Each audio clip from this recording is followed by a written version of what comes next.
Je vais vous parler aujourd'hui de l'importance de la valeur de l'aidant pour un endeuillé. Je le répète souvent, mais un aidant est une porte vers l'apaisement, un soutien mental, une écoute, un indispensable, ne serait-ce que pour extérioriser les émotions. En ce qui me concerne, je dois beaucoup à mon entourage, aux rencontres que j'ai pu faire durant ce cheminement. Toutes mes rencontres ont été très bénéfiques et ont eu un rôle bien précis dans mon avancement.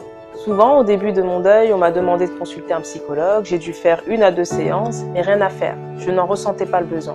Pas parce que j'étais fermée à cela, mais je trouvais mon équilibre entre ma foi et mon entourage. C'était pour moi l'essentiel et cela m'a aidé tout au long de mon parcours. Je n'ai pas perdu confiance en ce qui allait se passer pour moi.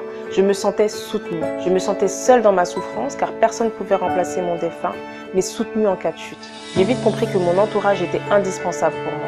Ma famille, mes amis m'aidaient dans mes tâches quotidiennes. Tâches administratives, la garde de mon enfant, les tâches ménagères, on faisait mes courses. Cela m'aidait finalement à garder le peu d'énergie qu'il me restait. Faire face à cette épreuve et être un minimum en action pour d'autres choses qui pouvaient être utiles dans mon avancement. Je ne vais pas vous mentir, j'ai chuté de nombreuses fois, mais j'avais toujours une épaule à laquelle m'accrochais si je flanchais. Et un peu plus tard, j'ai rajouté à cela une motivation, un objectif, un projet pour lequel j'étais stimulée. Et j'aimerais attirer votre attention. Le psychologue est nécessaire lorsque le soutien n'est pas présent.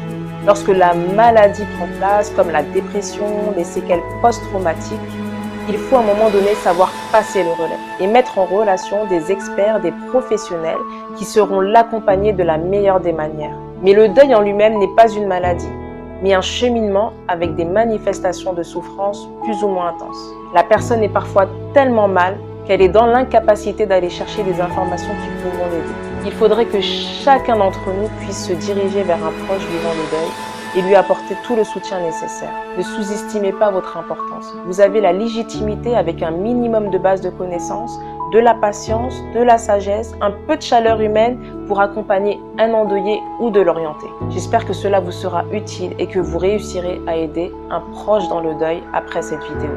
À très vite pour une prochaine vidéo.